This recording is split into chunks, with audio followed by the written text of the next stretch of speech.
नमस्कार विद्यार्थी मित्रांनो, डॉक्टर सुशील स्पॉटलाइट या युट्यूब चॅनलवर आपलं सर्वांचं स्वागत आहे। 18 मार्च 2019 सोमवारच्या न्यूज आपण बघणार आहोत। सर्वात पहिली जी न्यूज आहे ती सर्वांसाठी धक्कादायक अशीच न्यूज आहे। मनोहर पर्रीकर गोव्याचे मुख्यमंत्री यांचं निधन झालेलं आहे वयाच्या 63व्या वर्षी। 1955 ते 2019 असं एकंदर त्यांचा कार्यकाल। त्यांचा जन्म 13 डिसेंबर 1955 ला म्हापसा येथे झाला होता आणि 17 मार्च 2019 त्यांचं निधन झालेलं आहे। 4 वेळा ते गोव्याचे मुख्यमंत्री होते। ही चौथी टर्म होती त्यांची। देशाचे माजी संरक्षण मंत्री ते होते। 3 वर्ष त्यांनी हे पद भूषवलेलं आहे। त्याच्यानंतर स्वादुपिंडाचा कर्करोग त्यांना वर्षभरापासून होता। दोनापोला येथील निवासस्थानी 17 मार्च रविवारी म्हणजे काल सायंकाळी 6:40 त्यांचं निधन झालेलं आहे। केंद्र सरकारने आज म्हणजे 18 मार्च रोजी सोमवारी राष्ट्रीय दुखवटा जाहीर केलेला आहे मनोहर पर्रीकरांच्या निधनामुळे। 2019च्या राज्याचा अर्थसंकल्प जो होता तो नाकात ऑक्सिजनची नळी ठेवूनच त्यांनी सादर केला होता। मनोहर पर्रीकर हे राजकारणाच्या बाबतीमध्ये जर असं बघितलं की सर्वांच्या मध्ये त्यांच्या प्रति आदराची भावना असलेले ते एक राजकारणी आहेत। IIT मुंबईमधून त्यांचं शिक्षण झालं होतं। धातुशास्त्राचे इंजिनियर ते होते, अभियंता त्यांनी कंप्लीट केलं शिक्षण। IIT मध्ये असताना त्यांना मन्नू असं संबोधलं जायचं। 1994 मध्ये पणजी मतदारसंघातून पहिल्यांदा ते विधानसभेवर निवडून आले आणि 1994 मध्ये त्यांची जी काही राजकीय कारकीर्द आहे ती खऱ्या अर्थाने सुरू होते। तसं बघितलं तर लहानपणापासून ते RSSचे राष्ट्रीय स्वयंसेवकाचे कार्य करत होते। जून ते नोव्हेंबर 1999 विरोधी पक्षनेते होते ते। 24 ऑक्टोबर 2000 ला पहिल्यांदा ते मुख्यमंत्री झाले। 24 ऑक्टोबर 2000 ते 27 फेब्रुवारी 2002 एवढा त्यांचा कार्यकाळ होता। त्याच्यानंतर 5 जून 2002 ला दुसऱ्यांदा ते मुख्यमंत्री झाले। 2007 मध्ये पर्रीकरांच्या नेतृत्वाखालील जी काही बीजेपी होती त्याचा दिगंबर कामत या काँग्रेस नेतृत्वाच्या खाली पराभव केला गेला आणि पर्रीकर मग त्या मुख्यमंत्रीपदापासून दूर गेले काही काळासाठी। 2012 मध्ये लोकप्रियतेच्या जोरावर पर्रीकरांनी 21 जागा जिंकून तिसऱ्यांदा ते मुख्यमंत्री झाले। 2014 मध्ये लोकसभेच्या दोन्ही जागा त्यांनी भाजपाला मिळवून दिल्या होत्या। 2017 मध्ये मगोप आणि गोवा फॉरवर्ड पक्ष यांच्या मदतीने भाजपाला त्यांनी सत्ता मिळवून दिली आणि ते चौथ्यांदा मुख्यमंत्री झाले। मतलब हा तेवढा कार्यकाळ होता 2014 ते 2017। ते 3 वर्ष देशाचे संरक्षण मंत्री होते। लहानपणापासून त्यांनी राष्ट्रीय स्वयंसेवकात काम केलेलं आहे, तर एवढं क्लिअर आहे। 4 वेळा तुम्हाला 4 टर्म्स लक्षात ठेवा। दुसरी महत्वाची गोष्ट, त्यांच्या टीका कधी झाली होती तर 2001 मध्ये 51 सरकारी शाळांचं रूपांतर त्यांनी विद्याभारतीत केलं होतं, त्यामुळे त्यांच्यावर टीका झाली होती। त्याच्यानंतर काही आमदारांना त्यांनी फिफा वर्ल्ड कप बघण्यासाठी 89 लाख रुपये मंजूर केले होते, तेव्हाही त्यांच्यावर टीका झाली होती। 2001 मध्ये त्यांच्या पत्नीचं निधन झालंय, ते सुद्धा कर्करोगाने झालं होतं। पदावर असताना निधन झालेले 18वे मुख्यमंत्री आहेत ते भारताचे। आता बघा, एवढे 18 मुख्यमंत्री आपण ओळीने काही लक्षात ठेवणार नाही। पहिले जे होते पदावर असताना निधन झालेले ते गोपीनाथ बारडोली होते आसामचे। 6 ऑगस्ट 1950 ला त्यांचं निधन झालेलं आहे। आता याच्यामध्ये एक महत्वाची बाब अशी आहे की हे सगळे 18ची लिस्ट जी आहे ती तुम्हाला टेलिग्रामवर मिळेल, ते टेलिग्रामवरून तुम्ही बघू शकता। दुसरी महत्वाची गोष्ट की आता गोव्याचा रेफरन्स आलेला आहे, त्याच्यामुळे आपण गोव्याचा मॅप बघणार आहे। बघा, गोव्याच्या बाबतीत काही टिपिकल गोष्टी विचारल्या जातात आपल्याला, तर गोव्याच्या बाबतीत जी टिपिकल गोष्ट विचारली जाते ती म्हणजे ही मांडवी रिव्हर विचारली जाते। बघा, गोव्यामधूनही जाणारी मांडवी रिव्हर, तर हे आपल्याला विचारलं जातं। अरेबियन सीशी सरळ सरळ कनेक्ट दिसतोय बघा। दुसरी महत्वाची गोष्ट की दिवर आयलँड इथं दिसतोय तुम्हाला, रिव्हर झुवन फेरी, हे एक महत्वाचं लक्षात ठेवा, है ना। दुसरी महत्वाची गोष्ट की इथं टेम्पल भरपूर आहेत बघा। टेम्पल गोव्याच्या याच्यामध्ये तुम्हाला बरेच सापडतील। कॅराम्बोलिन टेम्पल आहे। त्याच्यानंतर खाली जर तुम्ही साऊथला थोडं सरकलात तर इथं श्री दामोदर टेम्पल तुम्हाला दिसतं, श्री मल्लिकार्जुन टेम्पल आहे, ममई देवी टेम्पल आहे, पर्तगल मठ टेम्पल आहे। म्हणजे टेम्पल्स तुम्हाला गोव्यामध्ये बऱ्यापैकी दिसतात। दुसरं महत्वाचं दूधसागर फॉल इथे आहे, हे एक लक्षात ठेवा। त्याच्यानंतर याची जर हिस्ट्री तुम्ही बघितली गोव्याची, तर वास्को द गामानी सी रूट शोधला होता 1498 मध्ये। त्याच्यानंतर 1510 मध्ये अल्फॉन्सो डी अल्बिक्युरेक्यू कॅम्पनी कॅप्चर केलं होतं गोवा। यांची नावं पण तुम्ही लक्षात ठेवा बघा। पोर्तुगीज एक्सपिडिशन झालं 1510 मध्ये, अल्फॉन्सो डी अल्बिक्युरेक्यू यांनी गोवा कॅप्चर केलं होतं। पणजी त्याच्यानंतर कॅपिटल सिटी 1843 मध्ये झालेली आहे।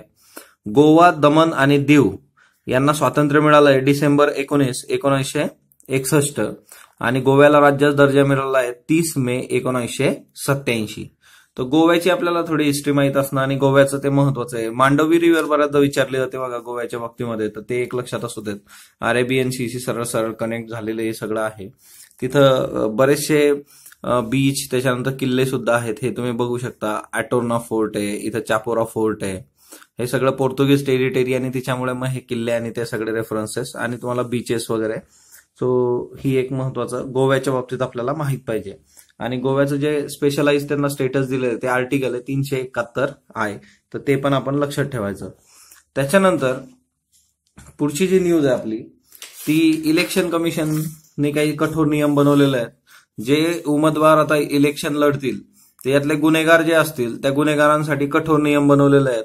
आणि ते नियम म्हणजे काय, तर आपल्या गुन्हेगारी पार्श्वभूमीची माहिती वर्तमानपत्रात 3 वेळा प्रसिद्ध करणं त्यांना बंधनकारक असणार आहे. जेवढे काही उमेदवार निवडणूक लढणार आहेत त्यांची जर काही गुन्हेगारी पार्श्वभूमी असली तर त्यांनी वर्तमानपत्रात ती 3 वेळा प्रसिद्ध करायला हवी. 3 वेगवेगळ्या वर्तमानपत्रांमध्ये गुन्ह्याची माहिती देण्याच्या जाहिराती प्रसिद्ध करणे आवश्यक आहे. म्हणजे 3 वेगवेगळ्या वर्तमानपत्रात द्यायचं, अख्ख्या जगाला नीट कळलं पाहिजे. राजकीय पक्षांनी आपल्या उमेदवारांची सांपत्तिक माहिती पक्षाच्या संकेतस्थळावर प्रसिद्ध करणे बंधनकारक आहे. जेवढ्या लोकांना आपण देणार आहे उमेदवारी, तर राजकीय पक्षाची ही जबाबदारी की त्यांची सांपत्तिक माहिती त्या राजकीय पक्षाच्या संकेतस्थळावर असली पाहिजे. महाराष्ट्रातील 46 लाख मतदारांना रंगीत ओळखपत्र देण्यात येत आहे बघा इलेक्शन कमिशनद्वारा.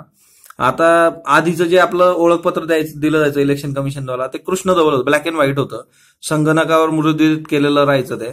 आता नवीन ओळखपत्र जे आहे ते रंगीत असणार आहे. मतदान केंद्रस्तरीय अधिकाऱ्यांमार्फत BLO किंवा मतदाराच्या घरी जाऊन ते देण्यात येतं, अथवा संबंधित कार्यालयात सुद्धा ओळखपत्र देण्यात येऊ शकतं. नवीन ओळखपत्र कधी मिळणार तुम्हाला, एक नाव, पत्ता किंवा लग्नानंतरच्या नावात बदल झालेला आहे किंवा नव्याने जे 18 वर्ष पूर्ण करून मतदार येत आहेत त्यांच्यासाठी ही सोयी सुविधा असणार आहे. जगात जवळचं जे मतदार केंद्र असणार आहे तुमचं, किंवा तिथं तुम्ही जाऊन ह्याच्यासाठी प्रक्रिया करू शकतात, किंवा 1950 या टोल फ्री क्रमांकावर तुम्हाला हे करायचं. आणि तुमच्या जर ओळखीतले जी लोक असतील त्यांना अशाच पद्धतीने मतदार ओळखपत्राचा इश्यू असेल तर 1950 हा नंबर त्यांना द्या. टोल फ्री क्रमांक आहे बघा. शेवटी काय आहे की ही लोकशाही आणि तिच्याशी रिलेटेड असणारं काम आणि वोटिंग याच्यामध्ये आपला महत्वाचा वाटा असणं गरजेचं आहे. त्याच्यानंतर संपादकीयमध्ये जर तुम्ही बघितलं तर स्वयंचलित वाहनांचा आराखडा, आता असले प्रश्न आपल्याला परीक्षेत येत नाहीत, त्यांनी स्वयंचलित वाहनांवर ते दिलेले आहे. बोईंग विमानाचे एक्झाम्पल्स घेऊन ऑस्ट्रेलियामध्ये ट्रक वगैरे चालतात बघा माइन्समध्ये, तर त्या संबंधीचा आराखडा आणि त्याच्यावर दिलेलं आहे. हे तुम्ही टेलिग्रामवर वाचू शकता. डॉक्टर सुशील स्पॉटलाइट जे आपल्या युट्यूबचं नाव आहे तेच आपल्या टेलिग्रामचं नाव आहे. त्याच्यानंतर सम्राटाचं दारिद्र्य म्हणून एक खूप महत्वाचा लेख आलेला आहे. अमेरिकेमधले जे विद्यापीठ आहेत त्याच्यासाठी शिक्षण घेण्यासाठी अख्ख्या जगातून विद्यार्थी प्रयत्न करत असतात आणि अशा वेळी तिथल्या शैक्षणिक क्षेत्रात जर भ्रष्टाचार होऊन विद्यार्थ्यांना ऍडमिशन मिळत असेल तर ते भयानक आहे. आणि असं तिथं घडलं आणि ते घडल्यानंतर तिथल्या क्रीडा क्षेत्रातल्या लोकांनी गडबड केली वगैरे वगैरे फेक कागदपत्रांच्या आधारे, आणि ज्या मुलांना फेक ऍडमिशन दिलं गेलं की फेक कागदपत्रांच्या आधारे ती मुलं मोठ्या लोकांची होती, म्हणजे हॉलिवूड मधले लोक असतील, सेलिब्रिटी असतील. पण जेव्हा हे सगळं प्रकरण बाहेर आलं तेव्हा अमेरिकेत आजही कायद्याचं राज्य आहे आणि त्या सर्व लोकांवर ते कितीही सामाजिक त्यांचं स्टेटस मोठं असलं तरी त्यांच्यावर गुन्हे दाखल करण्यात आले, जे आपल्याकडं फार क्वचित होतं. तर त्या संबंधीचं हे आर्टिकल आहे सम्राटांचे दारिद्र्य म्हणून, तर ती एक महत्वाची आर्टिकल तुम्ही वाचू शकता. एक चेहरा एक मुद्दा, नरेंद्र मोदी आणि बीजेपी यांच्या संबंधीचं नेतृत्वासंबंधीचं हे आर्टिकल ते तुम्ही मटानी हे संपादकीयला घेतलेलं आहे, तर ते तुम्ही टेलिग्रामला वाचू शकता. डेबिट कार्डाविना पैसे काढता येणार ही सुविधा स्टेट बँकेने उपलब्ध करून दिलेली आहे. एटीएमला ओटीपीचा वापर करून तुम्ही पैसे काढू शकता, म्हणजे तुमच्याकडे कार्ड असलंच पाहिजे, याचा काही एक संबंध नाही. त्याच्यानंतर आशियाई ज्युनियर कुस्ती अजिंक्य स्पर्धा जी आहे त्याचं यजमानपद भारताकडून काढून घेण्यात आलेलं आहे. आता असं का करण्यात आलेलं आहे तर पाकिस्तानी खेळाडूंचं विजा प्रकरण याला भोवलंय. पाकिस्तानी खेळाडूंची विजा आपण थांबवलेले आहेत आणि अशा ह्याच्यात त्यांना परमिशन न दिल्यामुळे भारताचं यजमानपद काढून घेण्यात आलेलं आहे. आंतरराष्ट्रीय संघटना जी आहे UWW जागतिक कुस्ती संघटना ही, तर त्यांच्यामधले नियम असा आहे की प्रत्येक स्पर्धेचा नियम असतो की यजमान देशाला सहभागी देशांच्या खेळाडूंची व्हिसाची हमी द्यावी लागते. म्हणजे जर तुम्हाला आयोजन करायचं असलं खेळांचं तर तुम्हाला त्या खेळात सहभागी होणाऱ्या खेळाडूंच्या व्हिसाची हमी द्यावी लागते आणि ती हमी भारत देऊ शकला नाही, कारण पाकिस्तानी खेळाडूंना आपण पुलवामा नंतर अलाउच केलं नाही. नेमबाजीमध्ये सुद्धा हे प्रकरण झालेलं आहे आणि त्याच्यामुळे आता हा एक मेजर इश्यू आहे की हे सॉर्ट आउट कसं करायचं, किंवा असं जर चालू राहिलं तर याचा फटका भारताला बसेल आणि येत्या काळामध्ये कुठलंही यजमानपद भारताला भिडणार नाही स्पोर्ट्सच्या बाबतीमध्ये. हे एकदम क्लिअर त्यावेळेसच होतं. आणि हे दुसरे प्रकरण घडलेलं आहे आता कुस्तीचं. सो लेबनन नावाचा हा जो देश आहे, लेबनन मिडल ईस्टमध्ये आहे बघा. मिडल ईस्ट मॅपमध्ये तुम्ही शोधू शकता याला. सो लेबनन तुम्ही बघितलं पाहिजे. सो डॉक्टर सुशील स्पॉटलाईटच्या आजच्या लेक्चरमध्ये एवढंच. चॅनलला लाईक करा, शेअर करा, सबस्क्राईब करा. आणि जर तुमचं काही सजेशन असलं तर नक्की कमेंट बॉक्स नोंदवा. धन्यवाद विद्यार्थी मित्रांनो.